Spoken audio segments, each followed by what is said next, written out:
economy, the health and safety of everyone remains our top priority.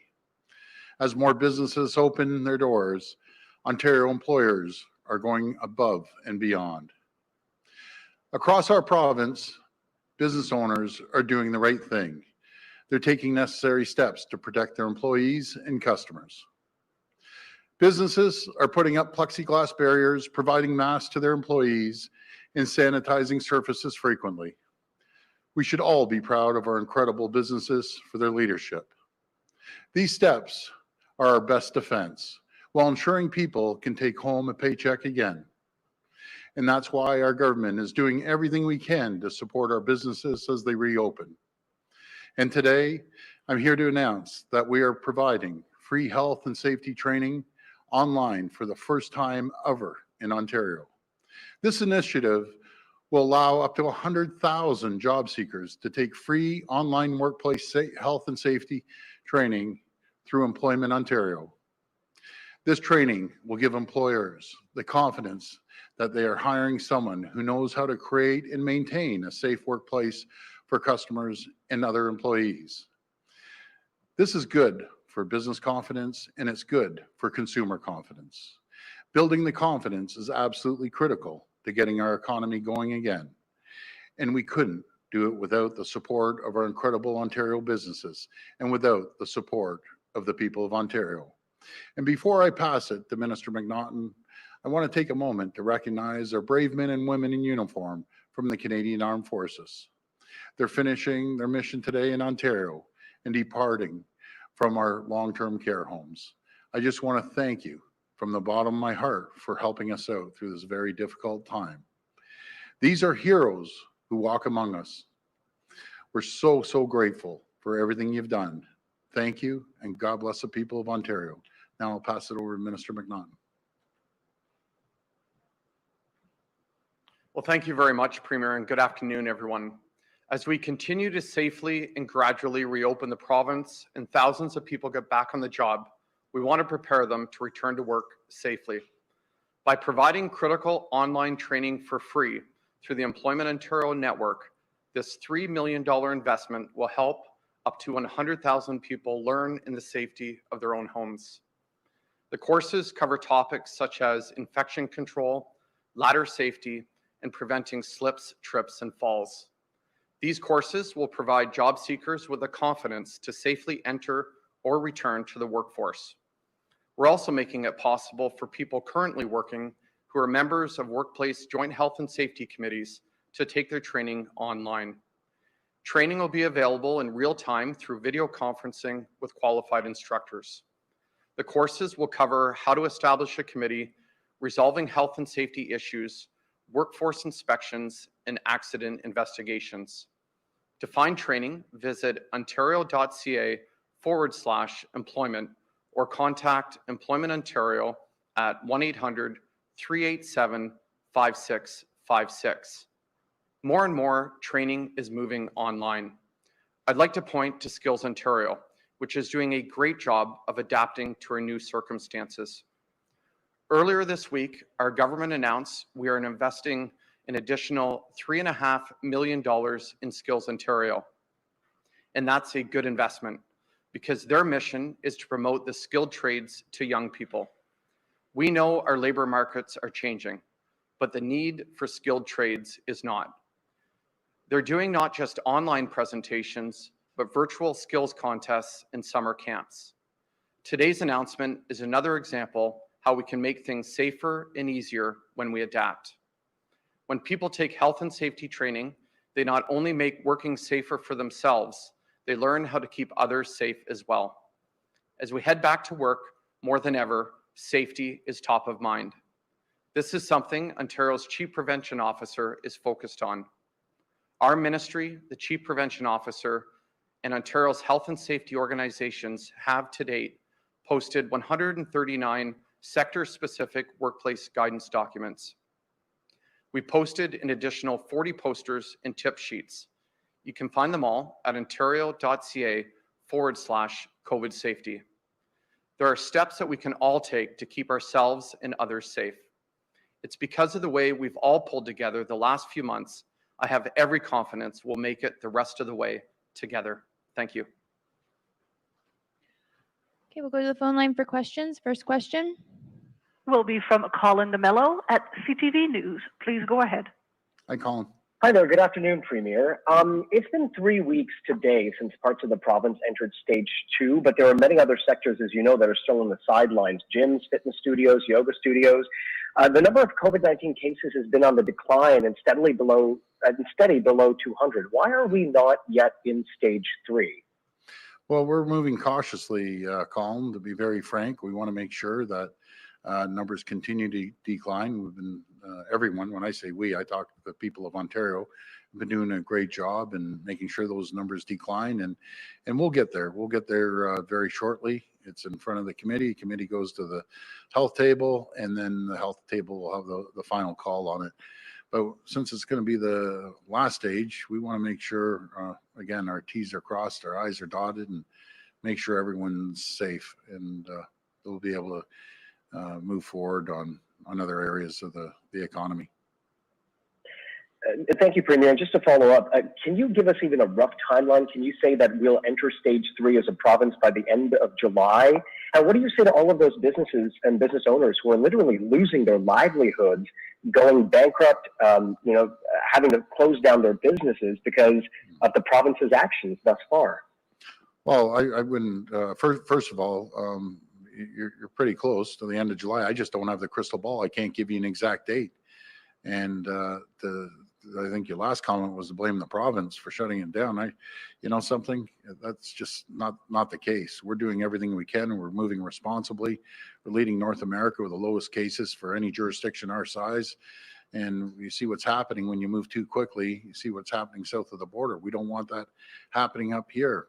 We're trying to do everything we can to open up safely, and that's our number one concern. Open up safely, cautiously, and then when everyone opens up, we're going to go full steam ahead on the economy by cutting red tape regulations, making sure there's incentives to continue moving forward and being competitive in the global market. Next question. Will be from Lucas Meyer at News Talk 1010. Please go ahead. Hi, Lucas. Thank you very much. Good afternoon, Premier. On education, I wanted to follow up after the memo that was sent to boards a little bit earlier this week, recommending that they prepare around that September 1st date, bringing in those PA day, those professional development days to prepare. There's a lot going on right now with, the 3 options that they have to give at the beginning of August, and new math curriculum, et cetera. Yeah. So but on the school start date specifically, what is your ideal date to start the school year? Well, we're leaving that up to each region. And I want to give a shout out to Ottawa, the school board in Ottawa. They're fantastic. They already have their whole systems put together, protocols in line. So they're champions. They move quick, and they have a good guidelines there. But we're going to leave it up to each region. As for the September 1st memo that came from the Minister of Education, we've been out of school now for 171 days, physically out of school. We still have the kids learning, but it's been a long time, and they want to get acclimated to going back to school. That was a suggestion. No one's going to put a gun to anyone's head. We'll leave it up to the regional school boards to make that decision. Thank you, Premier. Thank you. And my follow-up question has to do with a story that we just learned about not too long ago. There's a bar here in Toronto that's been suspended by the AGCO with the move to revoke their license. They're facing charges from Toronto police, alleged to have had no social gathering, and about 125 to 150 people inside their establishment. I just wanted to get your reaction to this, and what would be your message to those who were in that establishment in terms of getting tested? I just say, guys, don't do it. I heard about this. So they were going in through the back door, if I'm not mistaken, and the police drove by and saw a whole bunch of people going in there. Why risk it? You're smarter than that. What, to hang out with 150 of your pals? It's not worth it. It just isn't. Just hang in there for a little bit longer. We're doing such a great job. And just imagine, all it takes is one person in that bar out of 150, gives it to another, and it's just rapid fire. Then all of a sudden they go home and they go visit their grandparents or their elderly parents. And you're putting your family at risk. You're putting your friends at risk. Why? What, over a couple drinks? Not worth it. just not worth it right now. Just hang in there for another little while. We'll get through it. Next question. Will be from Sean Jeffords at the Canadian Press. Please go ahead. Hi, Sean. Good afternoon, Premier. I'm wondering if you can confirm reports we're hearing this afternoon out of Windsor, Essex, that the province has deployed Emergency Management Ontario, or a team from Emergency Management Ontario, to the region to deal with the migrant worker outbreaks on farms. Can you tell us about that and what role they will play down there? Sure. I'm going to, before I pass to Dr. Heyer, we did deploy EMO down there along with the Red Cross, along with Ontario Health and Public Health. It's all hands on deck down there. I just got off the phone on a conference call with the farmers, with all Public Health. Dr. Heyer was on the phone as well. I want to try to help them. I feel terrible for the situation that they're in, and it's a real unique situation that the workers that are just trying to earn a living and put food on our table, the farmers trying to keep their farms afloat, and then the docs down there that are trying to keep everyone healthy and being cautious. But we had a conversation, and we're going to be working over the weekend to make sure we continue keeping the farms going to the very best of our ability. And I just want to say it's no one's fault at all. This is moving at rapid fire. I know there was information that came out the other day about people not getting tested and everything. That I apologize, misinformation, but I want to thank the farmer. He's an incredible person. I spoke to him today. He's an absolute champion, and all 182 people are getting tested. They're working with us, and I think the world of our farmers. I think the world of our workers and the poor folks in Kingsville, Leamington. We're doing everything we can to get this, get through this. We've had hurdles in the past before. We all stick together. We all continue communicating. We work together, and we'll get through it. But the real champion is Dr. Heyer. He's driving the testing. He's doing a great job. So I'll pass it over to the doc. Thank you, Premier, and thanks for the question. As the Premier commented on, there has been a number of things mobilized in Windsor, Essex. I was involved with the testing of the farms and continuing to do that of farm workers, and that opportunity remains both from a testing point of view, but also as a health opportunity. All hands are on deck, as the Premier said, to ensure the health and safety of the workers and the best possible way to have the farms continue to function. Follow up. Premier, I just wanted to follow up with a comment you made there just a moment ago and your comments yesterday. So are you saying that you received misinformation when it came to your remarks, or that led you to make your remarks yesterday about workers hiding from testing efforts on the farm that had an outbreak? I did receive misinformation. I'm a true believer. When there's misinformation, you stand up here, you apologize, and you move forward, and you work with the people. And that's exactly what I believe in, no matter what it is. Be transparent. Tell the people exactly what happened, and that's what I'm doing here. Next question. Will be from Travis Stanraj at Global News. Please go ahead. Hey there, Premier. How are you doing? Good. How you doing? I'm good, thanks. Question about beaches. Now, we saw across the province beaches were jammed on Canada Day, including Wasaga Beach, Woodbine Beach, Cherry Beach, where many people were ignoring physical distancing guidelines.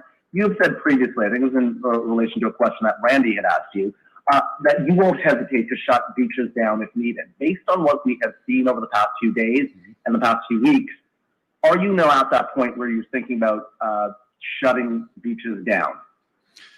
Well, I'm leaving that up to the chief medical officer, the local chief medical officers. I know up in Wasaga, it was absolutely packed, and they're doing it up there, but we aren't going to be closing any Ontario provincial beaches right now. But again, I just ask the people, it's common sense. You go to a packed beach, find another place if it's jam-packed. I wouldn't go to a jam-packed beach. Find a more secluded beach. We have a lot of provincial parks around the province that are open right now, and they may not be as busy as more popular beaches, the ones you just mentioned. And just as a follow-up to Colin's question about stage 3, so you were saying that this is the last stage. Does that mean that all of the remaining businesses that are shut down will be able to fully reopen? And to Minister McNaughton, on the question of enforcement, are you confident that you have enough manpower when it comes to inspections and enforcement that these guidelines will be maintained? Everything except large venues, be it the Blue Jays game, we can't have 50,000 people, rock concerts, any concerts, a hockey game, so on and so forth. But most all businesses will be able to reopen. I'll pass it over to the minister. Well, thanks so much for that question. I can tell you that the business community has really stepped up to protect the health and safety of their workers and the public at large. Our ministry is working every single day, communicating the guidelines to businesses to help them out during this difficult time and lots of change happening because of the global pandemic. We have increased the number of inspectors to 500. I'm proud to say that they're working hard. They're helping protect the health and safety of workers in Ontario, and we have inspected 13,000 workplaces right across the province to help improve safety for workers. Next question. Next question will be from Laura Stone at Globe and Mail. Please go ahead. Hi, Laura. Hey, Premier. I wanted to ask you about your comments about the misinformation. Who gave you that information? Was it the farm? Was it the farmers themselves that these migrant workers are hiding from testing? And what specifically is your government doing to communicate directly with these workers? Are you using translators, and are you going to them directly? Are you getting all your information from the farmers? Well, we get information from everyone, but let's address this. Nothing burns me up more than if I get misinformation. I tell the people it's my duty to come out here and set the record straight, and nothing burns me up. And that rarely happens, but when it happens, we have to address it. And I have been in communication with the farmers. They're great people. They're working hard. This is moving like rapid fire, and it's very fluid, moving very quickly. But we have all hands on deck, and we all agreed, the farmers, the health team, ourselves, we all agree we have to keep communicating with each other, making sure we resolve the problem. A lot of these farms don't only ship up to Canada here. They have massive customers in the U.S. relying on the goods that are coming from Ontario. It's a big business, and I'd hate to see the Americans do, not on purpose, obviously, but shut down food coming to Canada. Food is critical, and we're going to get over this. We're going to get it resolved because everyone's working together, and it's no one's fault. It's this COVID-19 came in there, and we're locking it down. We're getting it done together with the farmers, workers, and with the health team. And on long-term care, with the military having now departed, I think a lot of members of the public are waiting for the commission to start. They want to know what is happening in long-term care, how the staffing crisis is going to be resolved. So why is it taking so long for you to announce details of the commission? Are you having trouble finding someone lead it? And who are you looking to set the agenda for your commission? Well, we'll be coming out with that sometime very shortly.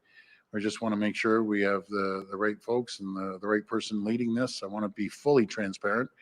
Not only are we doing a commission, we have the Auditor General doing it, along with a wide range from the coroner's office, the ombudsman, a whole group of different independent folks will be looking at this. And the goal is to come up with solutions to make sure this never happens again. I could sit here and tell you the reason all day long that this has been neglected for decades, but what does that do? We want action rather than cheap talk. Everyone up there talk. Let's get some action done. We're doing everything we can to put in the proper protocols and procedures to make sure this doesn't happen again. We've supplied enough PPE to each and every long-term care home, and we'll never face this problem again because we aren't going to rely on foreign governments to cut us off like they did before. We have manufacturing that's going to be up and rolling in the next couple of months with large suppliers of face masks, I should say, and face shields and hand sanitizer. So we're going to have the Made in Ontario approach, which we won't face this problem again with PPE. So I'm looking forward to it because I need to make sure that we have the proper systems in place to protect the most vulnerable people in our province. Last question. Will be from Rob Ferguson at the Toronto Star. Please go ahead.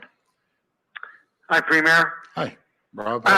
Just wanted to follow up on Sean's question, and you may want to flip this to Dr. Heyer, but Yes.